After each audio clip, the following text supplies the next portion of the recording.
का यही मामला है कि ज़मीन है हम लोग का, तो हम लोग 4 भाई हैं और 4 भाई हैं, तो 4 भाई में एक भाई है ना, वो बेच दिए हम लोग का बिना पूछे।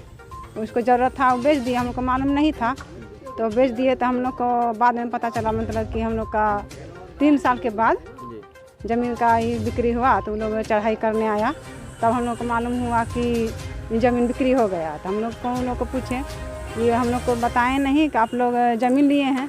तो वो लोग बोलता है कि हम लोग काहे पूछेंगे आपसे, जिसका ज़मीन था वो लोग मतलब कि बेचा, तो हम लोग लिए, हम लोग पैसा दिए, हम लोग लिए, आप लोग काहे जाएंगे पूछने के लिए। तो हम लोग बोलेंगे काहे न पूछिएगा, हम लोग उसका भाई हैं, हम लोग को पहले मालूम होना चाहिए और इसके लिए हम लोग पहले पैसा दे चुके हैं। उस ज़मीन के अति पर हम लोग पैसा दिए हैं, तो हम लोग को पूछते आप मालूम होता। आज डनखोड़ा में पंचायती का मामला आया हुआ है। जी हाँ, तो इस विषय में आप क्या कहना चाहेंगे? जी आज का जो पंचायती का विषय है, यह विषय यह है कि एक आदिवासी की ज़मीन है जी, जिसको गलत तरीके से जो है हस्तांतरण किया गया है। और इसमें जो यहाँ के लोकल ज़मीन दलाल हैं और यहाँ के जो भ्रष्टाचार में लिप्त जो प्रशासन है, जैसे कि सीओ, कर्मचारी, सीआई और यहाँ के जो लोकल ज़मीन दलाल माफिया, इन लोगों के जो है संलिप्तता से आदिवासियों की जो ज़मीन है उसको फर्जी तरीके से जो है फर्जी डॉक्यूमेंट्स बना करके, फर्जी परमिशन लेकर के जो है हस्तांतरण का काम किया जा रहा है। साथ ही दल बल के साथ जो है उसको भी कब्जा करने की कोशिश की जा रही है। सो इसी विषय पर जो है आज की बैठक और आज की पंचायती रखी गई है। जैसे किस तरह से फर्जी परमिशन करवाया गया, और इस मामले में विस्तार से हमारे दर्शकों को बताएं आप।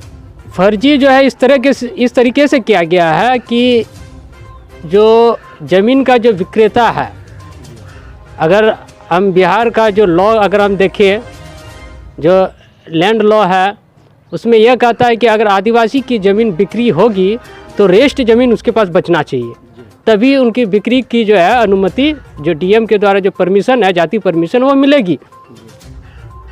मगर इस मामले में हम क्या देखते हैं कि जाति परमिशन मिलने के बाद इसके पास किसी भी प्रकार की रेस्ट ज़मीन नहीं बचती है, लेकिन इसके पास दिखाया गया है कि 1.45 डिसमिल जो है ज़मीन इनके पास रेस्ट ज़मीन बची हुई है, जो कि पूरी तरीके से जो है गलत है।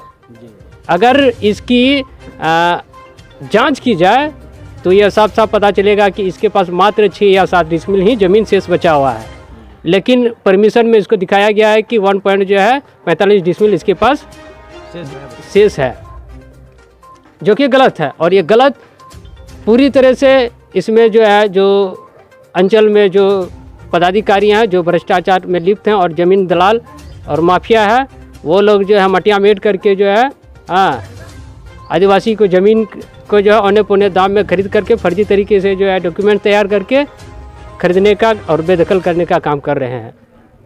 तो इस तरह से जो आदिवासी का शोषण कर रहा है, आप सरकार से क्या मांग करना चाहेंगे हमारे चैनल के?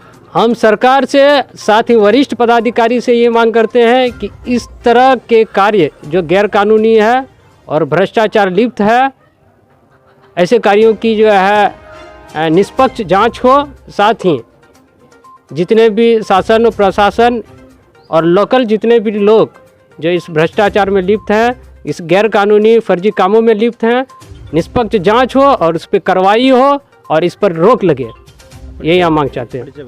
मेरा नाम बाबूजी हमरम और मैं एक सामाजिक कार्यकर्ता हूँ, डनखोरा से हूँ।